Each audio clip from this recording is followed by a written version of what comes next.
Shalom kekasih Kristus, senang saya dapat menyapa para pendengar renungan melekat dalam Tuhan. Saya berharap saudara semua dapat menceritakan kesaksian atau berbagi pengalaman selama mendengarkan renungan ini, di mana saudara dan kita telah mengalami pertolongan Tuhan. Saat ini saya ingin mengajak kita semua untuk tetap membangun dasar hidup dengan baik, maka penting rasanya untuk kita mengenal Tuhan dengan benar. Mari kita berdoa. Tuhan Yesus, terima kasih buat hari ini di mana kami kembali dapat mendengarkan kebenaran firman-Mu. Biarlah firman ini mengisi ruang hati kami dan membawa pikiran kami untuk terarah dalam mendengarkan kebenaran firman-Mu. Tuhan, mari berbicara lewat hamba-Mu sehingga firman yang disampaikan dapat membangun dasar hidup kami, sehingga kebenaran firman inilah kami dibawa untuk mengenal Engkau dengan lebih sungguh dan lebih baik lagi. Pimpin kami dan bukakan hati kami untuk diisi dengan kebenaran firman-Mu. Dalam nama Tuhan Yesus kami berdoa. Amin. Melekat dalam Tuhan bertema membangun dasar hidup dengan mengenal Tuhan. Firman Tuhan terdapat dalam Yohanes 17 ayat 3. Demikian firman-Nya.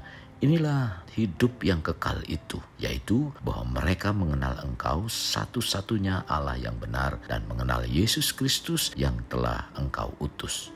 Kekasih Kristus, pernyataan Yesus yang harus saya sampaikan ini adalah pernyataan yang memberikan kekuatan dalam iman kita, dan ini merupakan dasar sangat penting.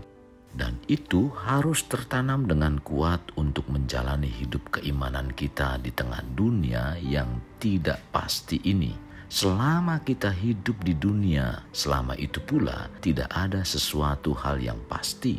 Untuk dapat kita percayai tentang hidup di dunia adalah ketidakpastian, dan itu satu-satunya yang pasti tentang dunia, yaitu ketidakpastian. Ketidakpastian adalah sesuatu yang mudah berubah, dan sesuatu yang mudah berubah tidak dapat untuk dijadikan dasar dalam kita membangun, apalagi dalam membangun kehidupan. Bagaimana mungkin kita jadikan dasar di mana itu menjadi sesuatu yang utama dan dapat dibangun di atasnya, sementara yang menjadi tumpuannya gampang sekali berubah? Itulah sebabnya Paulus menyampaikan dalam 1 Korintus 3 ayat 10-11, sesuai dengan kasih karunia Allah yang dianugerahkan kepadaku, aku sebagai ahli bangunan yang cakap telah meletakkan dasar dan orang lain membangun di atasnya. Tetapi tiap-tiap orang harus memperhatikan bagaimana ia harus membangun di atasnya, karena tidak ada seorang pun yang dapat meletakkan dasar lain daripada dasar yang telah diletakkan, yaitu Yesus Kristus. Kekasih, Yesus Kristus adalah dasar yang kokoh dan pasti. Dengan kita menerima Yesus sebagai Tuhan, kita akan dibawa untuk mengenal Tuhan. Dan dengan mengenal Tuhan, kita akan dibawa untuk mengenal satu-satunya Allah yang benar. Inilah pernyataan Yesus kepada kita. Maka penting bagi kita bagaimana dapat membangun dasar hidup di dunia yang penuh dengan ketidakpastian, yaitu dengan cara mengenal Tuhan. Kekasih, selama kita ada di dunia akan selalu terjadi ketidakpastian, dan apapun bisa saja terjadi, entah terjadi dalam diri sendiri, keluarga, usaha, pekerjaan, dan mungkin terjadi atas kehidupan setiap kita. Hari ini kita telah merencanakan bagaimana tahun ini mempunyai pendapatan atau perekonomian yang lebih baik dari tahun lalu. Tetapi hari esok tidak ada yang tahu. Hari ini kita dapat makan dengan kenyang dan berlimpah. Hari esok bisa saja mengalami kekurangan. Hari ini kita bergembira dan tersenyum lebar. Hari esok bisa saja kita menangis. Baru kemarin kita mendengar cerita dengan penuh sukacita dengan teman kita. Beberapa hari kemudian kita mendapat kabar teman kita sudah menghadap Sang Pencipta. Ini salah satu gambaran bahwa dunia yang kita jalani selalu dalam ketidakpastian. Jadi penting sekali untuk membangun dasar hidup dengan mengenal Tuhan. Karena Tuhan yang kita sembah adalah pribadi yang nyata dan pasti. Mari kita bawa seluruh hidup kita untuk mengenal Tuhan dengan baik dan benar sebagai dasar yang utama dalam hidup kerohanian kita. Kekasih, sebagaimana tadi saya sampaikan bahwa dalam hidup yang serba tidak pasti, selayaknya kita dituntut untuk senantiasa siap sedia menghadapi segala hal. Siap menghadapi apapun yang suatu saat akan terjadi dalam kehidupan kita. Untuk itu, kita perlu menjadi pribadi yang mempunyai dasar hidup yang tangguh dan kuat. Untuk memiliki dasar hidup yang tangguh dan kuat adalah melalui pribadi Tuhan. Maka penting sekali kita untuk mengenal Tuhan sehingga kita dapat berdiri dalam dasar yang kuat.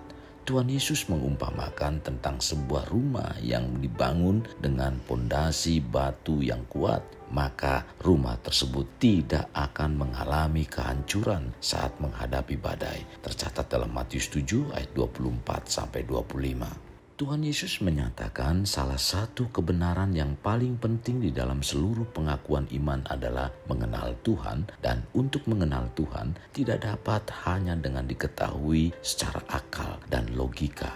Tetapi kita harus membangun hubungan secara intim yang lahir dari hati yang tulus. Jadi bukan sekedar tahu tentang Tuhan atau tahu dari pendeta atau orang lain yang mengenal Tuhan. Kita harus mengenal Tuhan secara pribadi dengan sungguh-sungguh. Mengetahui tentang seseorang belum berarti mengenal dan mengetahui secara pribadi siapa orang tersebut. Mungkin kita hanya mengetahui rupa dan nama, namun tidak tahu siapa dia sesungguhnya. Ada begitu banyak orang hanya mengetahui seseorang dari rupa dan nama tanpa atau tidak mengenal jati diri yang sebenarnya. Seperti berkenalan dengan teman baru yang bersikap acuh tak acuh. Namun ketika mengenalnya lebih dalam, kita mengetahui betapa pedulinya teman baru tersebut terhadap sesama meskipun tidak ditunjukkan secara langsung. Ada begitu banyak orang yang mengaku mengenal Tuhan, tetapi pada dasarnya belum tentu ia mengenal Tuhan dalam Yesus Kristus. Dan bahkan ada yang mengaku sebagai pengikut Kristus, tetapi tidak mengenal Yesus secara pribadi. Mengapa? Karena ada sesuatu yang menghalangi mereka untuk mengenal Tuhan dalam Yesus Kristus secara pribadi. Persoalan ini dialami oleh Nikodemus, yaitu orang yang pintar dan terdidik yang melakukan pencarian akan kebenaran. Apa yang dilakukan oleh Nikodemus? Yang dilakukan Nikodemus adalah memastikan apa yang ia ketahui tentang Tuhan dalam Yesus Kristus. Karena berdasarkan pengetahuan dari pribadi Nikodemus, apa yang dilakukan oleh Yesus itu seperti hanya Tuhan saja yang dapat melakukannya. Tercatat dalam Lukas 3 ayat 1-21. Nikodemus tidak dapat mengenal Allah dengan jelas, dan apa yang menghalanginya? Nikodemus memiliki pengetahuan, tetapi ia tidak memiliki kunci kepada pengetahuan itu. Nikodemus hanya mengetahui beberapa hal, tetapi pencariannya tentang kebenaran telah membawa krisis pribadi. Tuhan Yesus mengajarkan Nikodemus bahwa pengetahuan yang benar dimulai dengan pengetahuan rohani, pengenalan tentang Tuhan atau Bapa. Pengenalan ini ditemukan dalam pernyataan Tuhan atau Bapa tentang dirinya dalam Alkitab yang dinyatakan dalam Yesus Kristus. Jadi pengenalan yang benar akan Tuhan lebih dari sekedar pengetahuan, tetapi harus disertai dengan pengalaman hidup. Untuk itu, mengenal Tuhan hendaknya menjadi dasar dalam kita membangun kehidupan. Kekasih Kristus, mari bawa hidup kita menjadi pribadi yang dapat memerdekakan orang dari belenggu kehidupan, layaknya terang yang menerangi kegelapan. Karena itulah yang Tuhan inginkan pada kita sebagai warga kerajaan Allah. Mari kita berdoa. Tuhan Yesus, terima kasih buat kebenaran firman Tuhan yang disampaikan hari ini. Sungguh sangat memberkati kehidupan kami. Maka dari itu Tuhan, pimpin kami supaya kami dapat membangun dasar hidup dengan baik dan benar, yaitu melalui pengenalan kami akan Tuhan, sehingga dengan demikian rohani kami, keimanan kami tidak mudah digoyahkan dengan tantangan ataupun tekanan kehidupan yang sedang atau mungkin akan kami hadapi. Tuhan, Kami bersyukur di tahun yang baru ini, renungan firman-Mu mengajarkan kepada kami agar kami dapat membangun dasar hidup dengan baik dan benar, yaitu melalui pengenalan akan Tuhan. Supaya sepanjang tahun ini kami dapat melaluinya dengan baik. Bahkan kami dapat menjadi orang yang berpengaruh. Terima kasih Tuhan buat firman-Mu. Sungguh sangat memberkati kehidupan kami. Biarlah kami mampu menjadi pribadi-pribadi yang bersaksi bagi kemuliaan nama Tuhan. Ini doa kami, dalam nama Tuhan Yesus kami berdoa. Amin. Kasih Kristus, mari kita akhiri dengan mengendahkan kedua tangan kita.